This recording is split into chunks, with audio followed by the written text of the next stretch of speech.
Hey, shalom, shalom, shalom, brothers and sisters.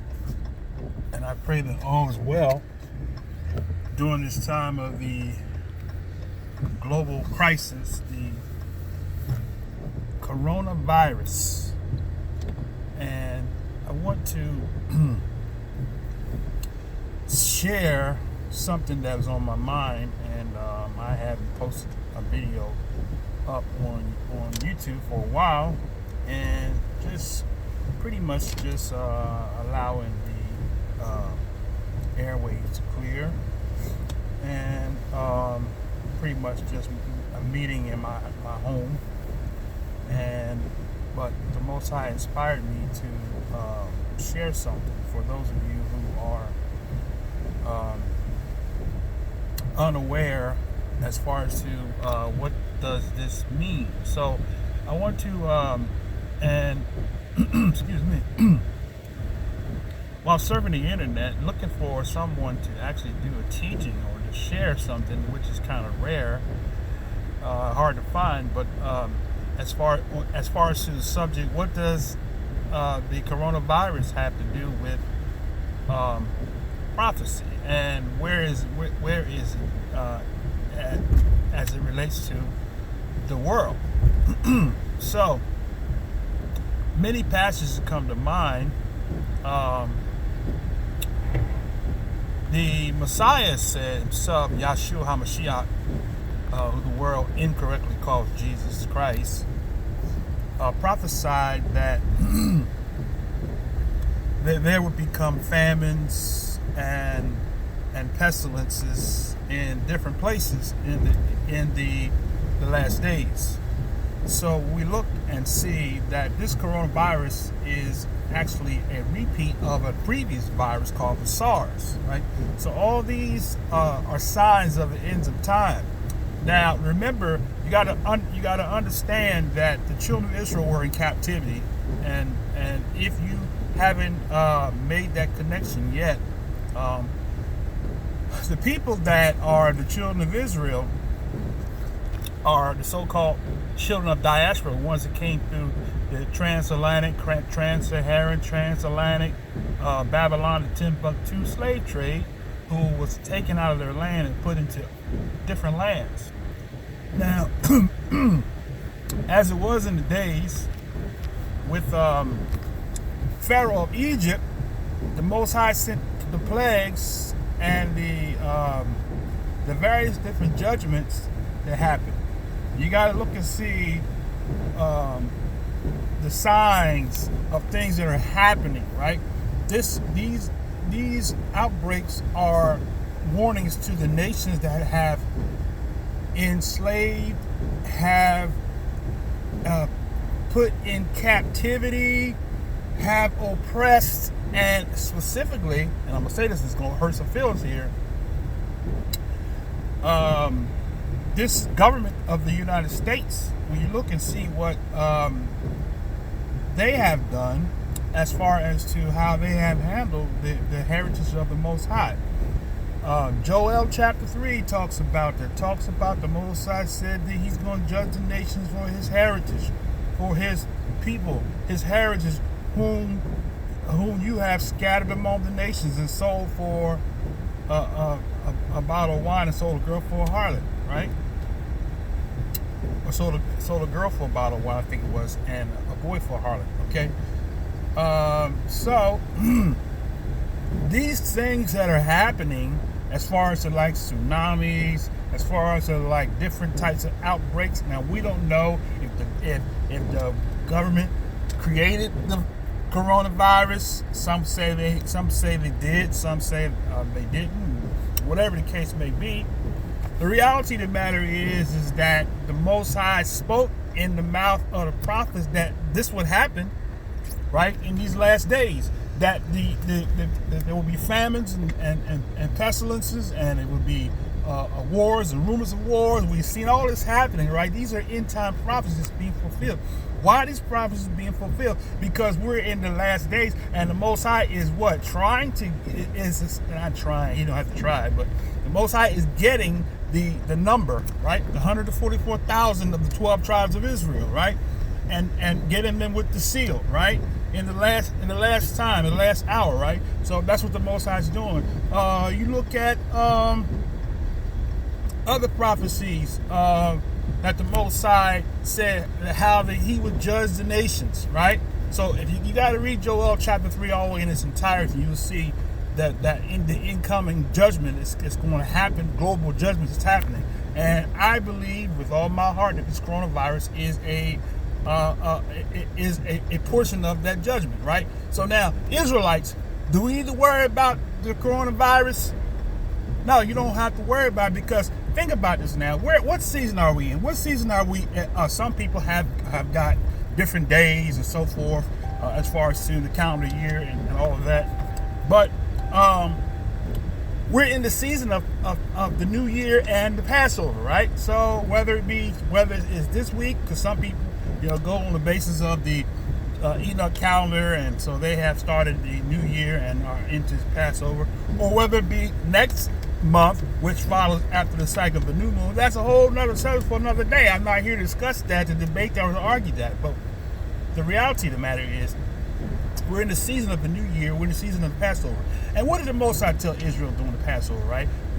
He told Israel, he said to apply the blood of the lamb upon the doorpost, and you will be protected, right? So during this time of the coronavirus, if we do what the Most High said, ascribe to what his protocol, what his law said, that we apply the blood to the doorposts of our hearts. In other words, we apply the blood symbolically to the doorposts of our hearts, meaning that we are returning to the covenant of the Most High God, and we're doing all that we can do to follow through and to obey the law that the Most High commanded in the last days. So when we do that, that's making the application of the blood upon our head, upon the door of our heart, right? Upon the doorposts of our homes, right? So the more we embrace the law, the world doesn't want to obey the law. And think about this, brothers and sisters, right? First off, this coronavirus originated from a wet market where they were serving food that the Most High told us to see. That's the thing. The whole thing is the children of Israel are not in place, because if we were the kingdom of priests and a nation that the Most High originally called for us to be, we would be rejecting and we would be judging those people who are serving those foods that are unclean, right? Because what they say that this virus started with a bat and a pangolin, right? Which the virus went from the bat to the pangolin, from the pangolin, and then some human. But it was contacted in a meat market where they were slaughtering these animals that were unclean, right? So if they wasn't handling these unclean animals, then we wouldn't be having these type of viruses that's going crossing over into the humankind, because the Most High told us what foods are good and what foods are clean, what foods are unclean, what food we should touch and what food we should not touch. Most High said we shouldn't touch the carcasses of these things. We shouldn't even eat them. We shouldn't touch them, right? But we got people that's taking these things that the Most High told us not to, and they are not only touching them, but they are consuming them, and they're causing the whole world to have to suffer under a coronavirus, right? And I got sad news for you.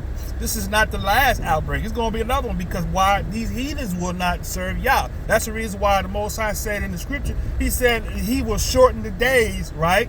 Except he shortened the days, no flesh would be saved, right? You go to Revelation chapter 6. Revelation chapter 6 is a chapter that talks about the seals are being opened, right? And one of the seals said that a fourth part of the earth was going to be killed, right? So you do the math. How many billions of people are on the earth today? And the Most High said out of that, he said one fourth part, a quarter part of man was destroyed in one of the seals. I'm trying to remember which one it is, but you can read it, chapter 6 in Revelation. So if a fourth part of the earth is going to be killed, that means that if this coronavirus doesn't do it, it's going to be another one that's going to add to it, that's going to kill a fourth part of all creation, right? So those of us that we don't have to fear right? And I'm not saying don't be stupid. I'm not saying, put yourself in harm's way. But what I'm saying is apply the blood, what I'm saying, to your life. Get under the covenant, right? Get under the bonds of the covenant, obey, walk. He says, if we observe to do all that's written in this book of the law, right, then we shall live. So, but if we don't do what's written in the book of the law, then we can look forward to death, right? So we get under the blood, right?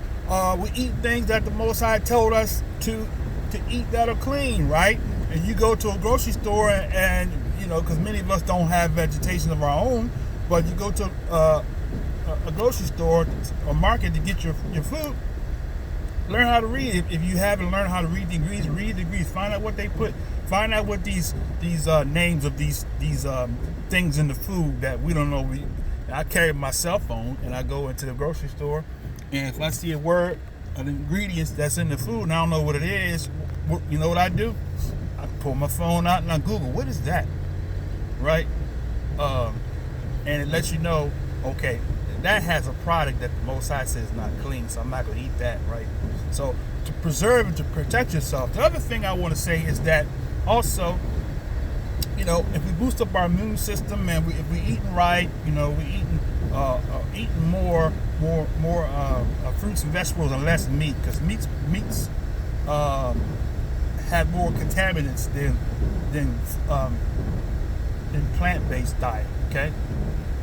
That's not to say that all plant-based is pure, because you got the people that's making it. You got to know something about how they are preparing it. So that could have some impact about the seed. How did they plant? Is it organic seed? Did they harvest it in the land according to the protocols of the agricultural instructions according to the book of the law? That's something you got to take into consideration, right?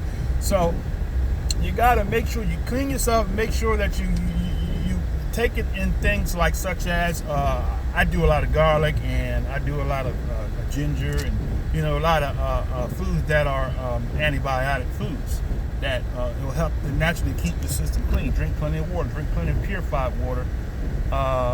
Reverse osmosis is what I use. Seltzer water is alkaline. Drink that. I drink a lot of alkaline waters, things of that nature. So that's what you got to do. You have to do what you have to do to stay alive, but don't be fearful. In Revelation, it says also that the fearful and abominable, etc., they also have their part in the lake of fire. You can't be fearful, right? The Most High hasn't given us a spirit of fear, but He's given us instruction. He's given us His book of the law, so that if we follow the instructions, that we will live right. We don't have to be fearful, right? Okay. At the same time, like I said, we're going to use wisdom. We're not going to, if we know somebody's sick, we're not going to be hugging on them and talking about, we're going to be already be covered under blood. Use a little wisdom, but at the same time, don't be a fearmonger, right? So I wanted to share that, and I'm going to do a lesson. Prayerfully, I have some time. I'm on my way up to New York, which is a state that's they said has a large outbreak, but I'm still working. A lot of people staying home, and but my job is still calling me to go out and deliver milk. So, but if I get some time up there, I'm gonna go ahead and prepare a lesson, because I want to really dig into and get really deep into this these pestilences, right? Which bring on or brings on or have brought on famine. Why? Because if there is a lockdown or a shutdown of the global systems, that means what? Production is going to slow down, and when production slows down, then people are going to have a shortage of being able to get what the necessary essentials. So this is time to pray, and time to use wisdom and knowledge, and ask the Most High, seek the Most High, ask the Most High, how can I preserve my family? No need to run and looking for a camp somewhere. I want to be with this camp, because the Most High said what? I'm gonna leave this with you, right? The Most High, Yahshua the Mashiach, he said, wherever 2 or 3 are gathered in my name, he said, there am I in the midst, right? So we are so number struck, and we feel like that if I'm not amongst all of the people that believe like me, I'm not going to be saved, right? There's another passage that comes to my mind about that, where the Most High said to us, and I think it was in the book of Yoshayahu or Isaiah, he said that I will be a little sanctuary in the places where they come. So you may not be around thousands of people, hundreds of people, 50s of people, or even tens of people for that matter. But the Most High said that he will be a little sanctuary in the places where we go. And there's a lot of verses I can tie together for our soundness of our mind, and not for us to be fearful about, is where the Most High just immediately admonishes us that he said he would make a way of escape. He said that he would the beast was wroth with the woman and went to make war with the remnant of the seed, but the Most High said he opened up the earth for her. So in protection, even if you don't have a Uzi 9mm, right, weapons of our warfare are not carnal. So I mean I have ammunition, many people do, but the ammunition is not going to help. You can't kill a demon with a gun or a 9mm Uzi, okay? You can't do it. You can slow them down by killing the person that the enemy may have embodied as using, but it kind of reminds me of the Living Dead, the Walking Living Dead sitcom. You shooting and kill them, and they jump back up on their feet and come back at you again. The demonic activity. So, but the weapons of our warfare are spiritual, and so we've got to know the authority and the power that we have, that the Most High gave. And what is that authority? It's speaking what the Most High says, right? Speaking what He's spoken to through the mouth of the prophets, right? That you can't do nothing that the Most High has not ordained or has not permitted you to do, right? So that's the thing that I wanted to share. I don't want to be. This was intended to be a short presentation. I ended up looking at my clock now. It's been about almost 18 minutes. But I just wanted to share this with you quickly. I'm going to do a lesson in the future, and prayerfully I'll be able to get to it for Shabbat and upload it on YouTube. But we're going to do a prophetic, and this is something that we haven't done in a while. But Israelites, we generally do, especially during this time, this season. We get into that book and we show people what, where we are in times, prophetic times of Scripture, right? So we're at the time of the end is where we are, and all these things are happening because I think who was it said that when you see these things happening, look up because your redemption draws nigh, right? Redemption is drawing nigh, right, unto the children of Israel, and for those that join themselves to Israel, because you go to Revelation, talks about the 144,000, then after 144,000, which is the first fruits, and you got the great harvest that comes after that, right, which is men of every nation, of every tongue, right, shall be gathered, right. That's after the 144,000, which ushers in the millennial reign of the ages. So with that said, I want to say shalom, shalom, shalom. I pray that you and your family and your friends, your loved ones are blessed and use wisdom and knowledge during these times of this coronavirus global outbreak.